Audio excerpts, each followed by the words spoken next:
Nous accueillons aujourd'hui Ernst Wolf dans notre studio. Merci d'avoir pris le temps de répondre à quelques questions brûlantes avec nous aujourd'hui. Merci beaucoup pour l'invitation. Oui, Monsieur Wolf, vous êtes l'un des plus grands experts en matière d'actualité financière et de décisions politiques financières. Et c'est de cela que nous aimerions vous parler aujourd'hui. La situation mondiale actuelle se caractérise en effet par un énorme désordre. Il y a les guerres en Ukraine, à Gaza, le monde qui devient chaque jour plus numérique. Sans compter les montagnes de dettes qui s'accumulent à l'échelle mondiale. On ne pourrait plus s'arrêter de les énumérer. Et puis, nous avons ces personnages intéressants qui hantent les médias partout, comme Trump, Musk, Poutine, qui divisent les esprits. Il y a tellement d'acteurs, d'événements, de développements en cours qui nous préoccupent beaucoup et qui nous font nous poser cette grande question. Est-ce que tout cela serait lié d'une manière ou d'une autre?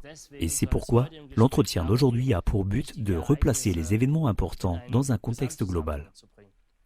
Je suggère donc de commencer par la guerre en Ukraine. Quel est le point commun entre les guerres en Ukraine et à Gaza? En tout cas, le profiteur. Le profiteur en arrière-plan, ce sont bien sûr les grands groupes d'armement. Et derrière les groupes d'armement, on trouve pour l'instant les grands gestionnaires de fortune de Wall Street, avec BlackRock en tête, suivi de Vanguard et State Street. Et d'autre part, bien sûr, les grands groupes numériques, c'est-à-dire les Magnificent Seven de la Silicon Valley. Tous les groupes d'armement sont aujourd'hui directement dépendants de l'industrie numérique. Sans l'industrie numérique, rien ne fonctionne plus. Et ce complexe gagne des sommes incroyables en ce moment. D'une part avec la guerre en Ukraine, mais aussi dans la bande de Gaza. Et bien sûr aussi si la guerre au Proche-Orient devait se poursuivre au cas où il y aurait une guerre contre l'Iran. J'ai les pires craintes, parce qu'ils ont tout simplement pris goût au sang et savent qu'il y a beaucoup d'argent à gagner de cette manière. En ce qui concerne l'Ukraine, il faut dire que même si la guerre se termine un jour, il est déjà clair que les mêmes suspects continueront alors à gagner de l'argent. Parce je crois que c'était en octobre 2023, M. Zelensky a confié la reconstruction de l'Ukraine à BlackRock. Oui, et nous avons aussi une citation intéressante de Zelensky. Pouvons-nous l'afficher brièvement? La situation qu'il a apportée au discours de la Nation en 2022. Nous sommes déjà, et nous continuerons à l'être, à la pointe de la transformation numérique de notre État et de notre société. C'est un phénomène très intéressant que deux États soient actuellement à la pointe de la numérisation. L'un des États est Israël, l'autre l'Ukraine. Tous deux sont en guerre. La guerre signifie que la protection des données est suspendue et que les groupes de données, c'est-à-dire les groupes qui récupèrent toutes les données, peuvent y travailler plus ou moins librement.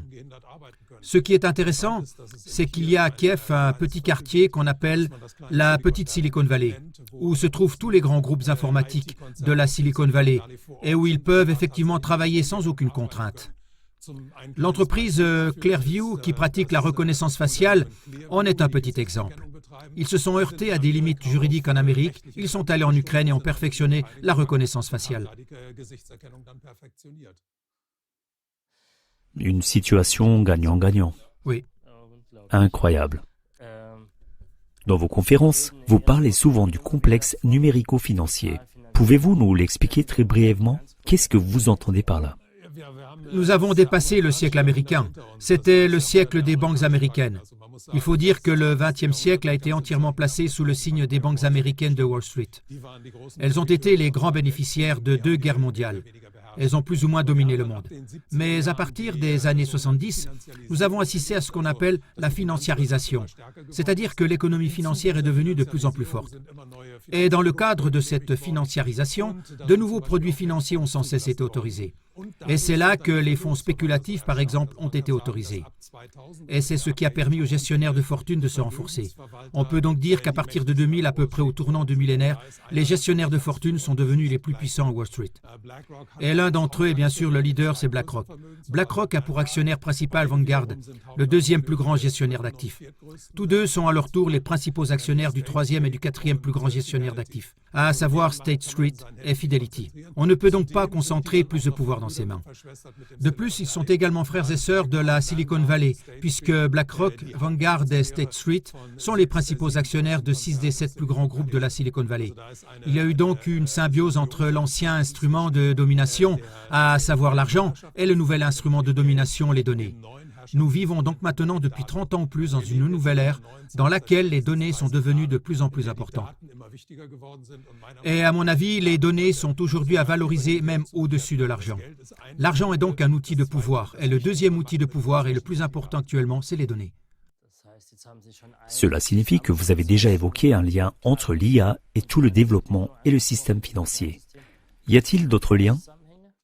Le lien le plus important entre l'IA et le système financier réside simplement dans le fait que Aladdin, c'est-à-dire le système d'analyse des données financières de BlackRock, que M. Fink a fondé en 1988, a été téléchargé dans le cloud de Microsoft en 2023 et a également été connecté par ce biais à l'intelligence artificielle.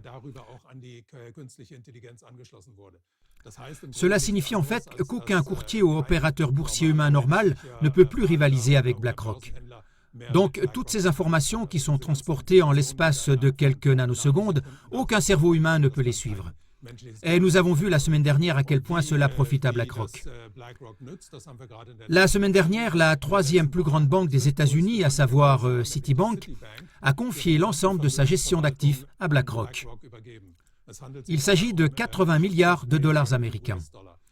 Il est tout simplement confié à BlackRock, car BlackRock a plus de visibilité sur les flux financiers mondiaux que quiconque. C'est de la folie. Bon, vous avez déjà parlé de Larry Fink. Il y a un lien très intéressant. L'année dernière, Klaus Schwab a soudainement démissionné de son poste important au FEM, comme si de rien n'était. Et j'aimerais beaucoup savoir ce qui s'est réellement passé là-bas. Il y a un lien direct, et plus précisément, Klaus Schwab a nommé Larry Fink au conseil d'administration du FEM en 2019. Ils siègent donc ensemble au conseil d'administration depuis. Mais Klaus Schwab a ensuite fait quelque chose qui, à mes yeux, n'a pas du tout plu à M. Fink. Il a publié en 2020, c'est-à-dire peu après l'éclatement de la grande crise sanitaire, je ne mentionnerai pas le nom maintenant, à savoir en juillet 2020, un livre intitulé « The Great Reset ». Et ce livre s'est répandu dans le monde entier, est devenu un best-seller et a attiré l'attention internationale très fortement sur le FEM. Et c'est précisément ce qui contredit absolument la stratégie de M. Fink. Und genau das widerspricht absolut der Strategie von Herrn Fink. M. Fink aime toujours travailler dans l'ombre. Depuis 1988, il a pris de plus en plus de pouvoir sans que personne ne s'en aperçoive vraiment. Et cela ne lui a sans doute pas plu du tout. Et c'est pourquoi je pense que Larry Fink est maintenant en train de prendre le contrôle total du FEM. Il est intéressant de noter que tout ce conflit a été révélé par le Wall Street Journal. Si on regarde à qui appartient le Wall Street Journal, il appartient à News Corp et l'actionnaire principal de News Corp est à nouveau BlackRock. Larry Fink aurait donc pu empêcher cette publication. Il ne l'a pas fait. Il a donc sciemment fait en sorte que M. Schwab soit mondialement déconsidéré et il est donc responsable de la mise à l'écart actuelle de Klaus Schwab. Ce qui ne veut pas dire que le FEM est mis au frigo. Le FEM continuera à fonctionner. Le FEM est un réseau incroyable qui fonctionne très très bien en Chine, par exemple. Il y a ainsi chaque année une réunion à Tianjin qui est au moins aussi importante que celle de Davos, où c'est toujours le Premier ministre chinois qui fait le premier discours. C'est donc là que l'on sait à quel point ce réseau fonctionne bien. Nous avons déjà beaucoup parlé de la grande puissance des entreprises numériques et financières. Aujourd'hui, nous sommes à la veille de l'introduction de l'euro numérique en octobre. Pouvez-vous faire le lien avec ce que cela signifie maintenant ? Le grand problème avec lequel nous vivons est que notre système monétaire, tel qu'il a fonctionné jusqu'à présent, ne peut plus fonctionner à long terme. Nous avons maintenant dans le monde une énorme montagne de dettes de plus de 350 billions. Les États-Unis à eux seuls sont endettés à hauteur de plus de 37 billions. Cela ne peut pas fonctionner à long terme. Donc un jour ou l'autre, ce système s'effondrera. On l'a maintenant maintenu en vie par des manipulations extrêmes, mais on est en train de développer un nouveau système en arrière-plan. Et chose intéressante, nous venons de parler de Larry Fink et Klaus Schwab. En 2019, le consortium pour le développement de cette monnaie numérique de banque centrale a été créé à Davos. Cela fait donc au moins 6 ans qu'on y travaille en arrière-plan sous haute pression. Aujourd'hui, plus de 130 banques centrales sont en train de développer cette monnaie. Donc ce nouvel argent va arriver. Et cette nouvelle monnaie arrivera en même temps que l'abolition de l'argent liquide. Nous serons alors tous plus ou moins obligés de recourir à cet argent. Cela signifie bien sûr qu'on pourra nous contrôler merveilleusement, car cet argent sera programmable. Premièrement, il pourra avoir une date d'expiration. Des taux d'imposition individuels, des taux d'intérêts individuels pourront nous être imposés. On pourra nous rattacher à un système de crédit social, mais on pourra aussi nous couper complètement de tous les flux financiers. Cela signifie donc un contrôle total. Et ce que beaucoup de gens ne savent pas, c'est que c'est le premier système monétaire à deux vitesses qui ait jamais existé. Il y aura en effet une CBDC de gros. Il s'agit d'une CBDC qui s'échange entre la Banque centrale et les grands groupes financiers, c'est-à-dire les grandes compagnies d'assurance, les fonds spéculatifs et les fonds de pension. Et il y aura pour nous, citoyens ordinaires, un CBDC de détail. Et c'est là que j'en viens à l'euro numérique. Selon Mme Lagarde, l'euro numérique doit être introduit à l'automne. Beaucoup de gens ont peur de devoir utiliser l'euro dans leur vie quotidienne.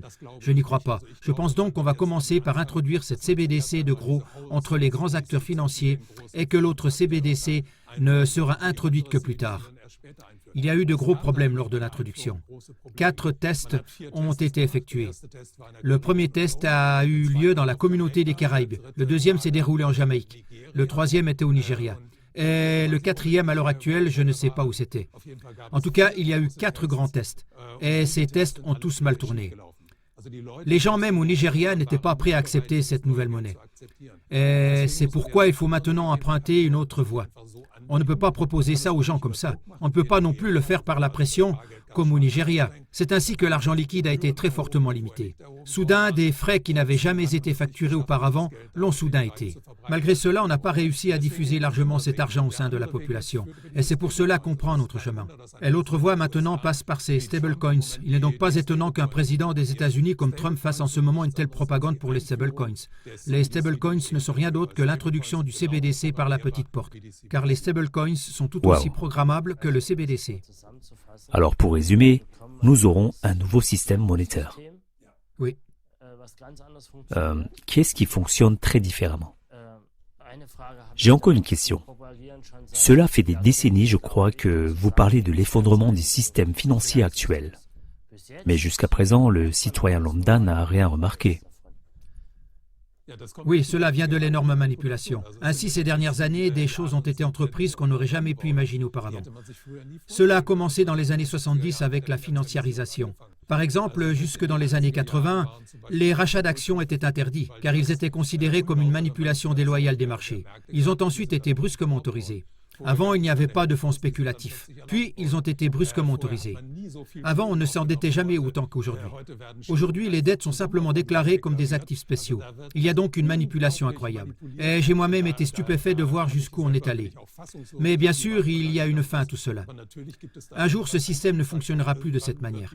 Et les initiés le savent. Ils ne font que repousser l'échéance. Nous vivons maintenant la phase finale de ce système. Et cette phase finale est utilisée par les grands acteurs pour piller une nouvelle fois ce système comme il se doit. Nous vivons donc dans le pillage absolu de tout et de tous au sein de ce système. C'est une déclaration crue. Et cette mise en place du nouveau système monétaire retarderait encore les choses, si je vous ai bien compris. Oui, je ne sais pas comment on va l'introduire maintenant. Je ne sais pas si ça va marcher avec ces stablecoins, si on va introduire ça par la petite porte. Il y a plusieurs scénarios possibles. Alors, bien sûr, il se peut qu'un cybercrash majeur se produise à un moment donné et qu'on nous explique à tous « Nous sommes désolés, vos comptes bancaires ne peuvent plus être maintenus sous leur forme actuelle. Nous ne pouvons plus faire tout cela que par le biais de la CBDC. » Ce serait une possibilité. Une autre possibilité consiste à recourir à des mesures extrêmes, de faire la guerre et de dire, dans le cadre de cette guerre, que nous sommes désolés et que pour pouvoir continuer à exister, nous devons recourir à cette nouvelle monnaie. Mais il y a aussi la possibilité de le faire par n'importe quel autre moyen. Par exemple, avec la hausse du chomage. Nous assistons actuellement à de nombreuses faillites et à une très forte augmentation du chômage.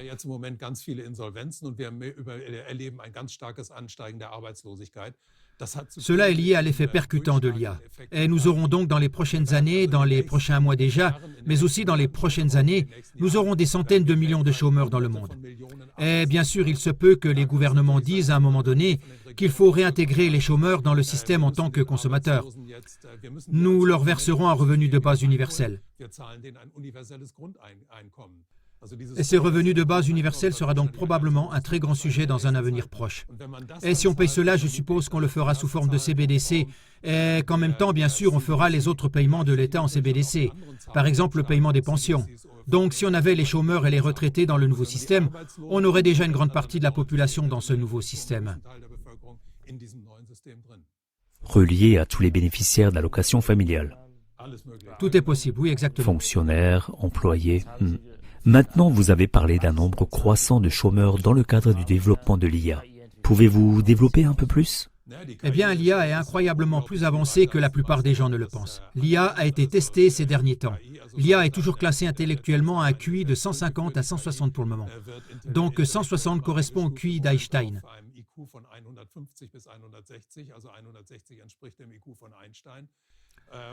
Et il faut savoir qu'en ce moment, les connaissances en IA doublent tous les 3 ou 4 mois. Cela signifie donc que nous sommes sur le point de voir le QI de l'IA dépasser de loin celui de l'homme.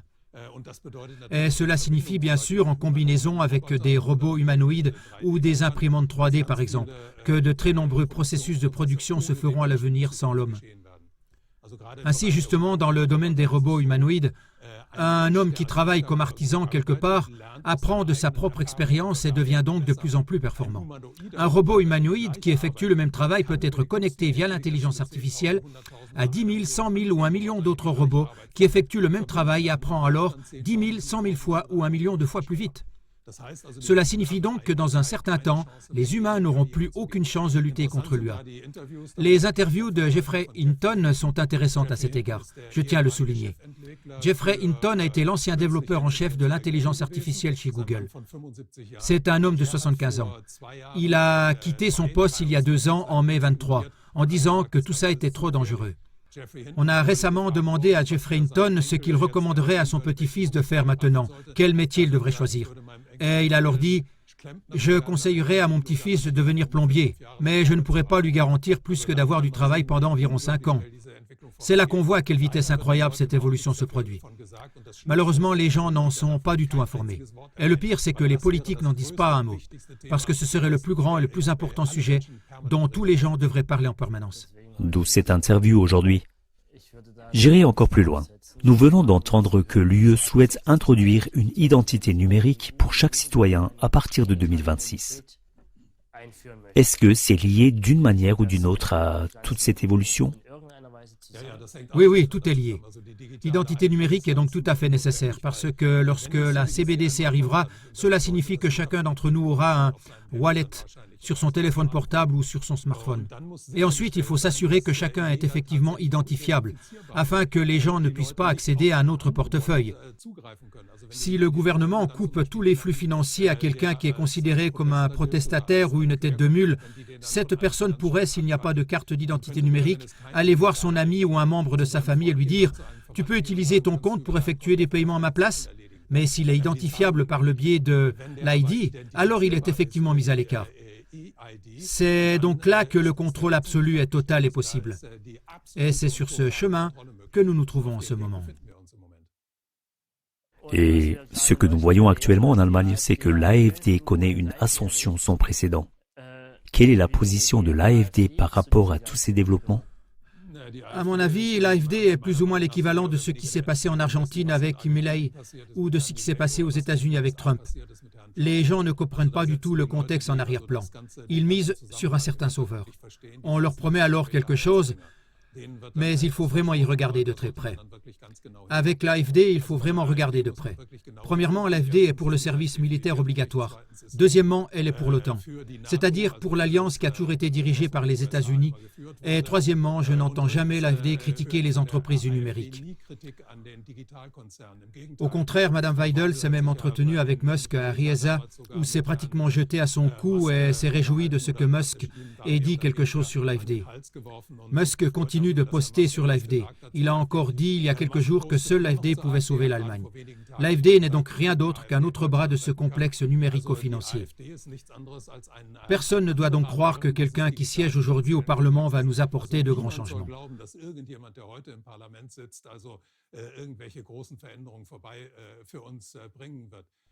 Cela vaut pour la gauche comme pour la droite. Donc toute cette distinction entre gauche et droite n'est rien d'autre qu'une tromperie du public. Nous vivons à une époque où toutes ces valeurs du passé ne sont plus valables. Nous vivons une nouvelle époque et c'est là qu'il faut faire appel à sa raison et non à son positionnement quelque part à gauche ou à droite. Bien.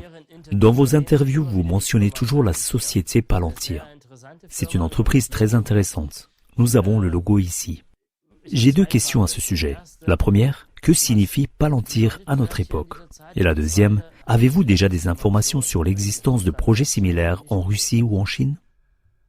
Il y a à coup sûr des projets similaires, mais parlons d'abord de Palantir.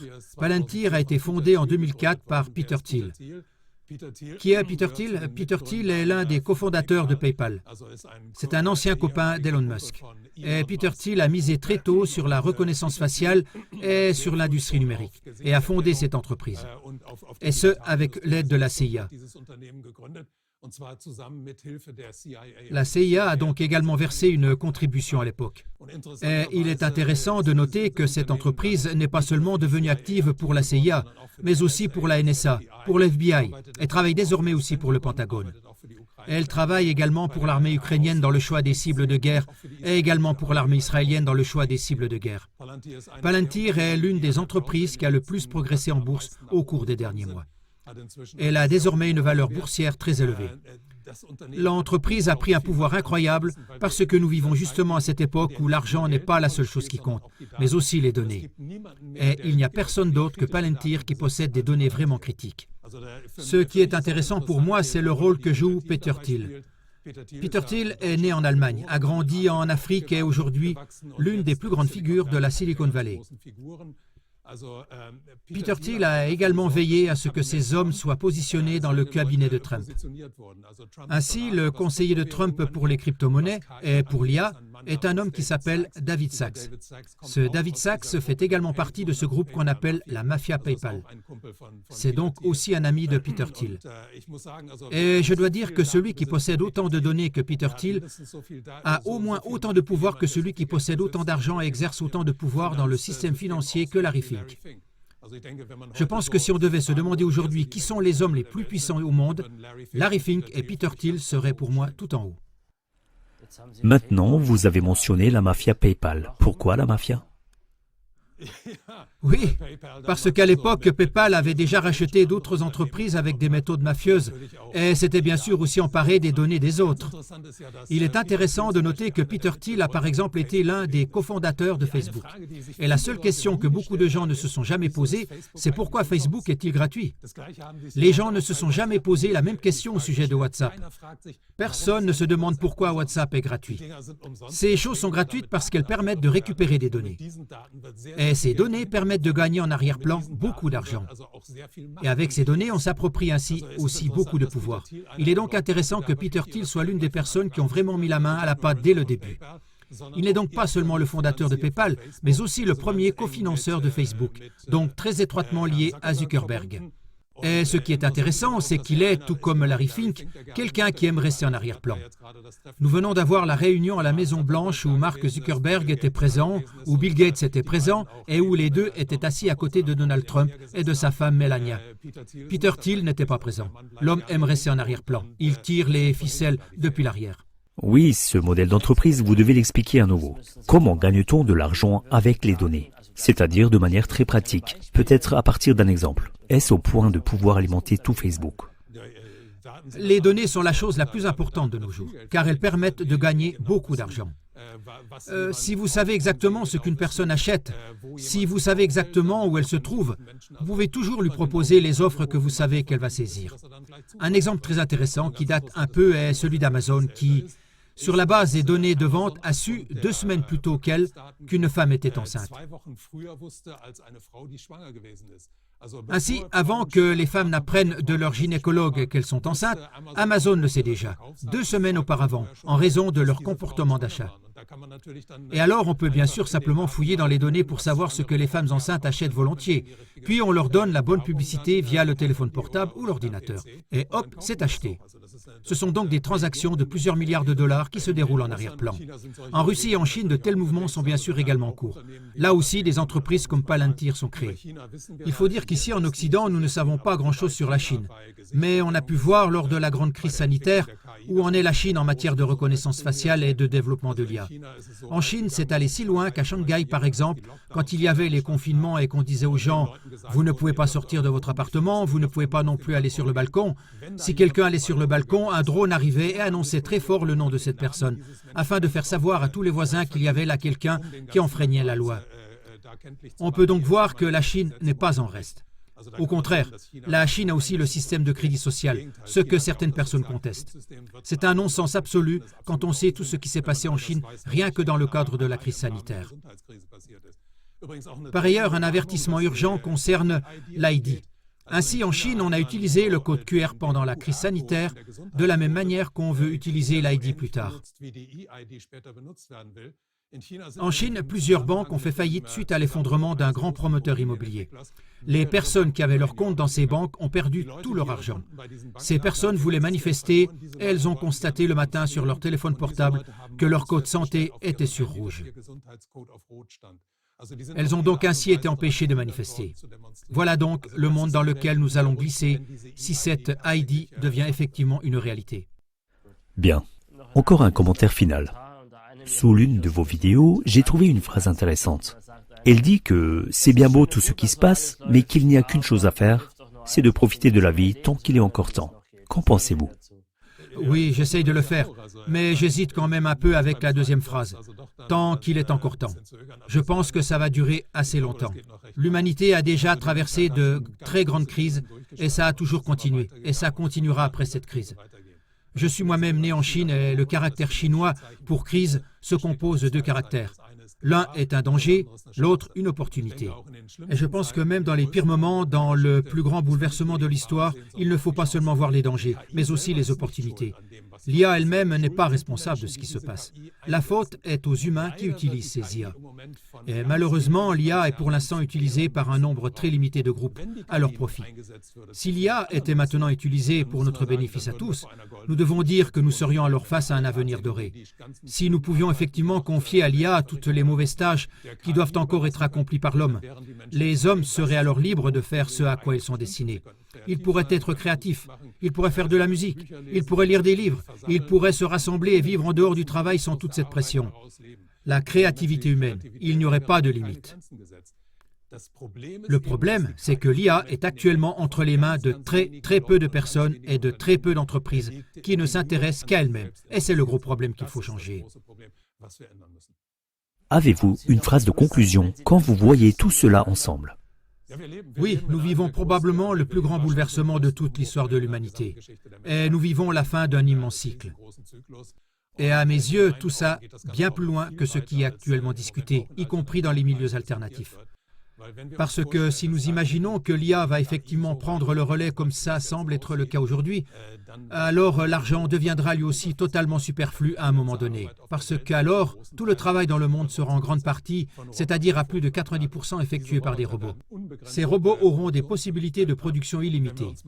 Et si nous nous souvenons ce que signifie vraiment l'argent, l'argent est entré dans le monde après l'économie de troc. Il s'est développé à partir de l'économie de troc et a toujours été un miroir de la quantité de travail humain contenu dans une marchandise quelconque. Ainsi, une marchandise est chère parce qu'elle implique beaucoup de travail humain. Une autre marchandise est très bon marché parce qu'elle nécessite peu de travail humain. Mais si ce travail humain ne joue plus aucun rôle dans la société, si tout cela est pris en charge par l'IA, alors l'argent ne joue plus aucun rôle non plus. Nous vivons donc vraiment un seuil historique. Il doit se passer quelque chose. Nous devons voir que l'homme maîtrise lui-même tous les événements et que cette nouvelle technologie n'est pas utilisée pour nous soumettre tous à quelques-uns. Ce que je peux encore donner comme conseil personnel, c'est de veiller à ce que les enfants et les jeunes ne soient pas trop impliqués dans la sphère numérique et ne croient pas tout ce qu'on leur dit. Il faut toujours se poser des questions pour chaque information. Qui m'informe? Quel est son intérêt? Qu'est-ce qu'il me veut? Ensuite, on objectivise. En ce qui concerne l'intelligence artificielle et l'utilisation de l'intelligence artificielle en particulier, il faut vraiment être très prudent en ce qui concerne les jeunes. Il y a malheureusement en ce moment beaucoup d'élèves, beaucoup d'étudiants qui font produire leurs travaux par l'intelligence artificielle. Je recommande toujours à tous ces gens les vidéos du Néo-Zélandais d'origine coréenne, Justin Sung. C'est un médecin néo-zélandais qui a parlé de l'impact de l'utilisation de l'IA sur le cerveau humain. C'est parfois effrayant. Si en tant que jeune, on n'essaye plus d'analyser soi-même certains faits ou de trier une quantité d'informations, mais qu'on laisse l'IA s'en charger, on ne parvient pas à développer les structures de base du cerveau. C'est une évolution très dangereuse. Dann versäumt man also die grundlegenden Strukturen im Gehirn zu entwickeln. Und das ist eine ganz gefährliche Entwicklung.